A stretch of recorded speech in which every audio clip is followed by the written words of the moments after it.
Stall tactic, a ruse, or just another lie to heap on the pile of others? I'm telling you the truth. You saw something on the night of the murder? Don't you think it's a little late to be telling me this now? Particularly when you've been interrogated by the police commissioner twice? I was scared. I had to assimilate my thoughts. I didn't want to... What? I didn't want to involve anyone else. That is the most preposterous thing you've said to date. I am telling you the truth, Mr. Myers. Please, I know I haven't always been truthful with you in the past, but this time I've really got something. I haven't got time for this. You are sitting here in front of me, fabricating lies to questions I haven't even asked yet.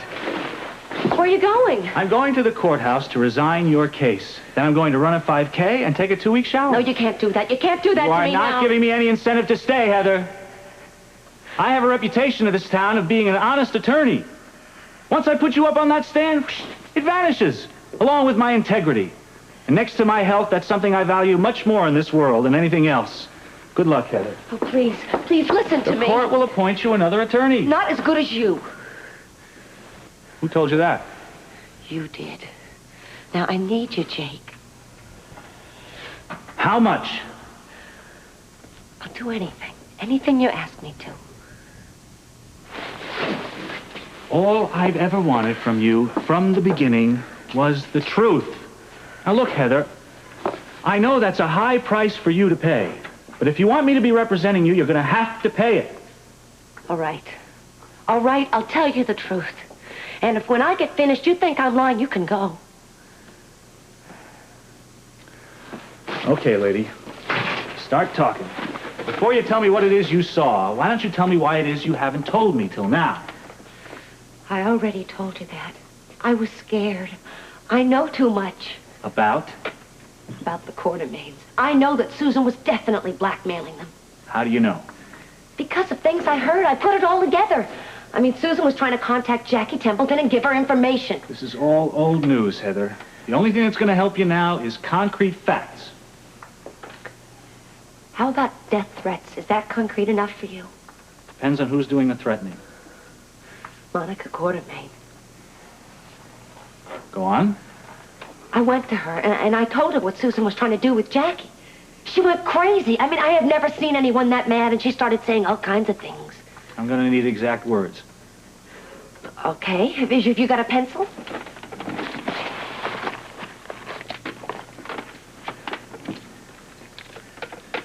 Shoot. And Monica said that she was going to do something about it. Aren't you going to write it down? You call that a threat? Well, it was. And you should have heard her voice. It was very threatening. It's not good enough, Heather. I know. There's more. Oh, yeah. There's a whole lot more. I saw who murdered Susan. Did you feel the Quartermaines were involved? Oh, yeah. I just don't know how deeply. Well, blackmail runs pretty deep. Yeah. Well, we're not going to find out about it this way. I've got all these reports to sort through. Was there anything you want me to do? Yeah, I want you to get me the goods on this Tolliver character. I should have something on him today. Good. Oh, listen, I've got that housekeeper one. What's her name? Bowman, Mrs. Bowman. Right. Now, listen, if you're around, I'd like you in on that. Okay. After that, I've got to get to the bank to see Carlson. Then I've got to go to the hospital to see Holly. Wait a minute, tell me, what does our commissioner do in his spare time? He's what? Yeah. Come in. This just came in, Captain. Thanks, Carlson. Oh, it's the make on Tolliver. You want to read it? Go ahead. I can sign and listen at the same time. This thing is like a book. Just give me the juicy parts. All right. It looks as if he spent most of his life in prison. Pennsylvania. Release? Release several months ago. All right. Last known whereabouts? Seems like this guy's just dropped completely out of sight. In that case, I want an APB on him. APB, right. You heard the commissioner. Take off. Yes, sir. You know, Susan had been seeing Tolliver. It's quite possible it was right here in Port Charles, in view of the fact that we have no evidence to the effect that she was out of town recently. He could be still here. Right. Come in. Commissioner? Yeah, what do you got for me? Live report on the Baldwin case, sir. Oh, Good. I'm listening. Yes, sir. It appears that the assailant was standing about 3 feet from the victim. 3 feet. Okay. Bert, get up, will you? Sure. I'm not too good with distances. Now, I'm Susan and you're the murderer. Now, what's 3 feet here? I'd say this is approximately 3 feet. Okay, then what? The assailant fired point blank. How do you know? Powder traces, sir. There was a little residue left over on the victim's slip. Okay. You're the murderer, Bert. I'm Susan. Come to me with a gun. All right. What are you doing? Any sign that she tried to defend herself? Maybe bob, weave, twist, anything? No, sir. It appears that she was taken completely by surprise. Probably didn't even have time to react. She had time to react. It might have been only seconds, but she had time to react. If he walked in here and pulled a gun on me, I would find the time to react. Robert, what are you after? I'm trying to figure out whether it was male or female that committed the murder. Well, now, how do you do that? You react a little differently, don't you? Man to woman, all that. Well, I certainly hope so. Good. I'm glad you noticed. Now, Susan was in the bedroom in her slip, correct? Yes, sir. Okay, now, if she perceived a possible threat from someone stronger, perhaps even more powerful than herself, she'd have had an instinctive reaction, wouldn't she? Now, once again, you're saying that she'd react differently to a man than to a woman.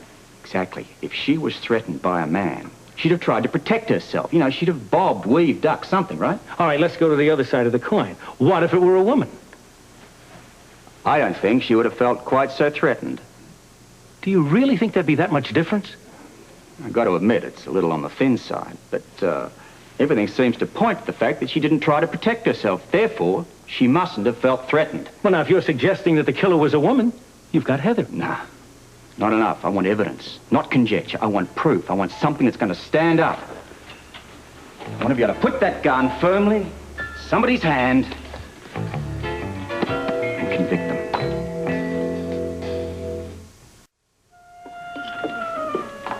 Well, I think we better get over to the clinic and get into those files. Not yet. Not till I find out what's wrong with my friend here. Hey, I'm okay. Oh, yeah? Yeah. Sure couldn't prove it by looking at your face. Well, I just can't figure out why Lila called. Why the sudden interest? Well, you gotta find out tonight, right? Yeah, you might even have a good time doing it. I don't know. I've never had a good time with any Quartermaine. Oh, no. Lila is different. Lila is a delight and a genuine lady. Can I get you folks anything else? No, thanks very much, but we have got to get to the clinic. I can't leave until I convince you that you have to stop worrying about that party. Really, the Quartermaines know how to entertain, I'll give them that. Yeah, but I don't think they're the kind of people that entertain just for fun. Oh, come on now. They enjoy a good time as much as anybody. Yeah, as long as it's not at my expense. Well, I doubt that's gonna happen. They do have a lot of peculiarities, but they are just people. If you say so. Oh, come on, Jimmy Lee, give them a chance. Listen, for people who didn't want me in the same town with them, how come they all of a sudden want to get to know me? I'm telling you, they're up to something.